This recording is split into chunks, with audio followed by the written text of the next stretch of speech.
Good morning, everybody. Uneducated Economist here. So the Federal Reserve is in no rush to cut interest rates, or at least this is what is being communicated out there on the mainstream media. And when we think about some of the things that they are saying is that the inflation is stubbornly high above the 2% goal. Jobs numbers are still looking really good. The economy seems to be growing along unexpectedly strong, considering what it is that a lot of people were expecting coming from the Federal Reserve and the elevated Fed funds rates. Now, something that I have talked about here on this channel a lot, and that is the neutral interest rate, to try and get people to understand that the Federal Reserve is looking at something called the neutral rate, where they are neither accommodating nor restricting the economy. They're neutral. And right now they have a very restrictive monetary stance where they are trying to bring that restrictive monetary policy to a neutral stance. And that's where they want to try and maintain, like stay at neutral, like the Goldilocks moment, so to speak. Now, I have done a video over a year ago talking about how the neutral interest rate impacts the economy, or at least the Federal Reserve's decision about what is taking place within the economy. And I don't know if a lot of people really understand what it is that the neutral interest rate means for the Federal Reserve and the Fed funds rate. Now, in that video, I had broke it down, trying to do like a little whiteboard kind of presentation. I did it on a scratch pad. I didn't do it on a whiteboard, but I did it on a scratch pad. And somebody had gone out and took that video and made an edited version of it that is really, really good. And so I sent them an email thanking them, but I never did get a communication back. I'm going to show this video to you guys right now. This is really good. I'll leave a link down in the description. This should really be taught in college courses. This video is like an excellent presentation of how it is that the Federal Reserve is viewing inflation. So I'm going to play this video for you now. We're going to do a little review of it, and then we'll come back and talk a little bit more about what's going on right now. So again, I did this video probably, a year and a half ago, and I believe the edited version was done shortly after that. So here we go. I'm going to play it for you now. Hopefully it isn't too loud. Uneducated Economist here. So I've had a few people ask me, why is it that the stock market is doing so well? And I'm sure a lot of people have their reasonings behind it. I believe it has a lot to do with the neutral interest rate and then the lag that takes place from the time that the Fed raises rates to the time that it actually impacts the economy. So I'm going to try and illustrate this out for you again, because I know how much you love the drawing that I did in the last video. So we're going to try this again here. And I'm going to try and show you what it is that's happening. So if we can imagine the neutral interest rate. Now, if you're not familiar with the neutral interest rate, I'm just going to draw it in this ballpoint pen. It's not really that important, this line. I just wanted to kind of give you something that is going to represent the neutral interest rate. Now, the neutral interest rate is when the Federal Reserve's Fed funds rate is neither restricting nor stimulating the economy. So if the Fed funds rate is above the neutral interest rate, it will be restrictive, right? Restrictive. Okay, it'll be restrictive. If it's below the neutral interest rate, it'll be stimulative. Stimulative? Did I spell that right? Anyway, you guys get it. Okay, so above the neutral interest rate, restrictive. Below the neutral interest rate, stimulating. Okay, so the Fed funds rate, when it is at neutral and not accommodating nor restricting the economy, the Fed can lower interest rates to stimulate the economy. Okay, and so if we could imagine that the Federal Reserve has dropped interest rates to zero, right? And if at the time that they started this interest rate dropping, right, the neutral interest rate was, I'm just going to make up a number, say it was 1.5%, right? Now, a lot of people said it was somewhere around 2%, 2.5%. Nobody knows exactly sure where this neutral interest rate is. It's really kind of an assumption, and then there's a few economists out there who come up with these formulas to give you an idea of what they feel the neutral interest rate is. The reason why there is no set number for the neutral interest rate is because really it's a forward-looking interest rate. It has a lot to do with inflation expectations on where the markets or the people or the economy believes that the interest rates are going to be in the future, and that generally determines where it is that the neutral interest rate is or where it's heading. Okay, so if you drop interest rates down to zero, right, and the Federal Reserve has interest rates here over at 0%, what will end up happening, and depending on the length of time that this takes place, is that the neutral interest rate will begin to fall. Okay, and so if we can imagine it here, after they've kept interest rates down for a little bit, the neutral interest rate might actually fall to 1%. Now, when you think about this, right, how stimulative is the economy, how stimulated is the economy when the Federal Reserve went to drop interest rates, went to the lower bound of zero, and then the neutral interest rate started ticking down behind it? Right? It really does not give them that much room to stimulate. It's only just a small area in there that the actual dropping of interest rates stimulates the economy. Because you have to think, when interest rates come down, that inspires people to go out there and borrow money, right? They're like, oh man, I can go out there and buy a house or car, go on vacation, or do whatever with this money. And so when the interest rates fall, that usually gets people out there borrowing money to spend into the economy. But if the neutral interest rate is already low, it doesn't really stimulate the economy to get that much below the neutral interest rate, right? Because you can only really move just a 1.5%. So now, when we think about what happens when the Federal Reserve goes to raise rates, okay, because it happened quite quickly on this last go around, in which that the interest rates shot up right away. So it shot up above the neutral interest rate, right? They, over the course of, 6-7 months or so, they went from 0 to 3% or something like that. Okay, and I'm going to make up a lot of these numbers here just for the sake of argument and understanding what's going on. Okay, so the interest rate shot up above the neutral interest rate, right, which we believe has dropped down to 1%. It could be. We don't know exactly what that number is, right?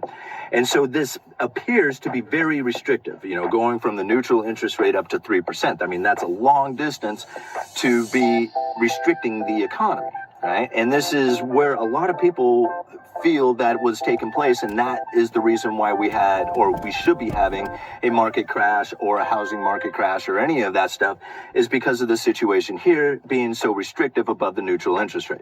Okay, does that kind of make sense so far? I know it's kind of, a little confusing here, but ultimately we had a low neutral interest rate. Fed dropped interest rates down to zero, the Fed funds rate. That brought the neutral interest rate down further as it started chasing down the Fed funds rate, started following it down. When they went to go raise rates, they shot it past the neutral interest rate and took it into an incredibly restrictive position, considering how much above the neutral rate it was, right? 3%. Now, there's the thing. The Fed funds rate has a lag effect on the economy. So when they raised it to 3%, it takes anywhere from 6 months to a year. Now, there is a lot of debate on whether or not the Fed can move that lag period up a little bit by giving forward guidance, like saying, hey, we're going to be doing this. And that kind of gets the market already ahead of time, kind of behaving in a way that is if the interest rates were already there. But nobody knows exactly how long this lag time is, because it can be anywhere from 3 months to a year and a half. Nobody knows exactly what it is. So even if we kind of considered it 6 months, just to kind of give it an idea, even though they've raised the interest rates to 3%, it's really another 6 months down the road before that 3% actually starts to impact the economy. During that time of the rise of the lifting of interest rates, right, the rising of interest rates, the neutral rate begins to rise, right? And if we can imagine what the neutral interest rate is, as by the time we get to the lag period of the lifting of interest rates. Okay, so the Fed lifted interest rates to 3%, but it doesn't really impact the economy for another 6 months to a year. During that time, the neutral interest rate begins to rise. And what you end up having is a neutral interest rate that may be at 1.5% again, and the actual impact of the Fed funds rate might be at 3%. Much different than what people are assuming would be from the 1% neutral interest rate to the 3% that would be kind of intuitive to when the Federal Reserve goes to raise rates. You would assume that this is the interest rate that is restrictive.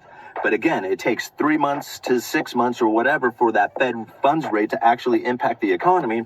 And during that time, the neutral interest rate begins to rise. So even then, people kind of assume that we're up here at, like, say, 5.25%.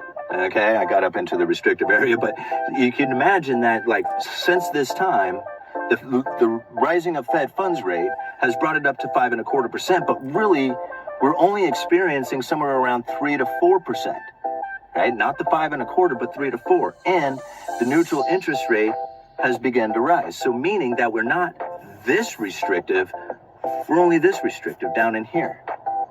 And that is the reason why we're seeing the markets doing so much better than what people would anticipate it doing at 5.25%. I hope that helps. Isn't that a great video? You let me. I have to give it to the guy who put that thing together. I mean, that is a really, really good video, breaking down how the neutral interest rate is impacting the economy and considering that the Fed funds rate has the lag period going into it. Now, when you take this into consideration, there is a lot of communication coming from the Federal Reserve right now that they are trying to get the Fed funds rate to something called neutral, that neutral interest rate where they're neither restricting nor accommodating the economy. Now, this is coming out of the Federal Reserve Bank of Dallas. And Lori K. Logan, who is president of the Dallas Fed, had this to say, very interesting, talking about the neutral interest rate. I'm going to leave links down in the description for all this. But it says this: a strategy of repeatedly lowering the Fed funds target range toward a more neutral level relies on confidence that the neutral level is materially lower than where rates are now. So what she is saying there is that if you have Fed funds rate up here and the neutral interest rate is here, dropping interest rates will get you closer to that neutral rate, right? Repeatedly lowering the Fed funds rate target range toward a more neutral level relies on the confidence that the neutral level is materially lower than where rates are now. So you have to have confidence that this is where the neutral rate is, and we're way up here. So if we're going to try and get to neutral, we have to be confident that this is materially low. Good Lord, I can't speak. Is lower than the Fed funds rate, right? So that they can actually drop them to that position. Now listen to this. This is Lori saying this, Lori Logan. When I look at the available evidence, though, I see substantial signs that the neutral rate has increased in recent years, and some hints that could be very close to where the Fed funds rate is now. Did you get that? So, like, this is a president of the Dallas Fed, just now saying that the neutral interest rate has risen very close to the Fed funds rate, making it less restrictive on the economy. Let me read it again. Let me make sure. When I look at the available evidence, though, I see substantial signs that the neutral rate has increased in recent years. That neutral rate has moved ever closer to the Fed funds rate, and some hints that it could be very close to where the Fed funds rate is now. So if the Federal Reserve was to aggressively cut rates, they may actually drop below neutral, going back into a stimulating economy. Right? Now, something I found interesting about this is something that Lori said just the other day. This is today's November 17th? This was given November 13th of 2024, so just 4 days ago. Right? This is when this came out. Now, when I look at something else, this is really interesting, is that there's something called R-star. And now R-star is the Federal Reserve's best guess estimate to where the neutral interest rate is. And now, this isn't something that is easily observed. This is something that, here, let me bring it up here and just show you guys.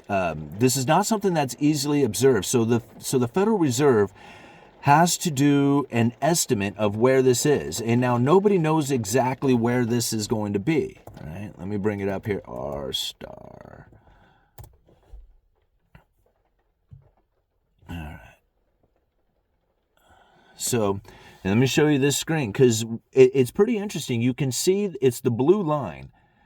That is the estimate of R star. And this chart goes all the way back to 1985. So it's a pretty old chart, but I think it's still very telling of what we are experiencing. So you can see that blue line where it was a constant drop of the neutral interest rate until it got very, very close to zero. And then back in, say, just shortly after the great financial crisis, like starting in maybe 2015 or so, that neutral interest rate started to rise, not substantially, but you can see it. It was like right in here, right? This time right in there. You can see where it was starting to rise. It peaked out in the pandemic, right? So probably about 2022, I'm guessing, or so. It had peaked out and started to fall. And we are seeing it drop now, right? You can see this estimate of R star is actually falling. So very much different from what Lori was just saying. Lori Logan, the president of the Dallas, said what she just said a few days ago. What she is saying is that the neutral interest rate has been rising. This is estimates of R star, which is the neutral interest rate from the Federal Reserve, or their best guess estimate of it. So now I wonder what communication it is that they are trying to put out there, because this is not being pushed out there on the mainstream media. This is their own communications going to the other central bankers out there. There are a few, like I believe Goolsbee had an interview not too long ago where he was mentioning the neutral interest rate. But when I think about where it is that we stand today with the neutral interest rate, it appears to me that it seems to be falling. But yet Lori Logan seems to say that it's going up. And now I think about inflation and the expectation of inflation coming into the future, especially when you consider things like the tariffs, the promise of tariffs, and the situation with supply chains coming from that, creating an inflationary scenario. When you have an inflation expectation that is elevated, it will raise the neutral interest rate, much like we had experienced during the pandemic. So again, going into the future, what is it that we can expect from the Federal Reserve? If there is an elevated inflation expectation, or if the inflation is elevated above their 2% goal, whatever you want to interpret that as being, if the inflation seems to be elevated, that will in turn eventually begin to raise the neutral interest rate. If the neutral interest rate is rising, like Lori is saying it is, it's going to move ever closer to the Fed funds rate, which makes it less restrictive. We look out there and we wonder why it is that we have such a good economy, considering that a lot of people were anticipating a recessionary event to take place, but yet here we have a Fed funds rate and a neutral interest rate that is getting ever closer to each other, shrinking the gap on restriction. And again, this is not something that is very well communicated out there. It's something that I picked up on over a year ago. That's why I played that video for you guys. So, and I left a link down in the description for you too, so you can go and watch that and share it with your friends, because this is important information that nobody really talks about. Right? Nobody seems to bring this up on why it is that we have such a resilient economy. Yet, this is something that I have communicated out there well over a year ago, and now the Federal Reserve is talking about it themselves, like Lori Logan is saying, right? That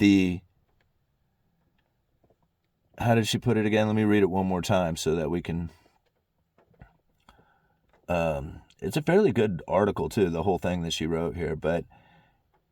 See, even before that, let me just kind of back it up and read the paragraph ahead of it, because it says uncertainty about the neutral interest rate presents the opposite risk. Besides examining broad financial conditions, economists often consider whether monetary policy is boosting or slowing growth and inflation by comparing the policy rate to a theoretical level, the neutral rate, or R star. That would represent neither a headwind nor a tailwind. The neutral rate is notoriously uncertain and difficult to measure, but you can get a sense for it from economic fundamentals, models, surveys, and market prices. This is what she had to say. And then she goes on to say that a strategy of repeatedly lowering the Fed funds target range toward a more neutral level relies on confidence that the neutral level is materially lower than the rates are now. When I look at available evidence, though, I see substantial signs that the neutral rate has increased in recent years and some hints that it could be very close to where the Fed funds rate is now. So it should be no surprise to anybody out there why it is that the Federal Reserve is no rush to cut rates. Uneducated economist, you let me know.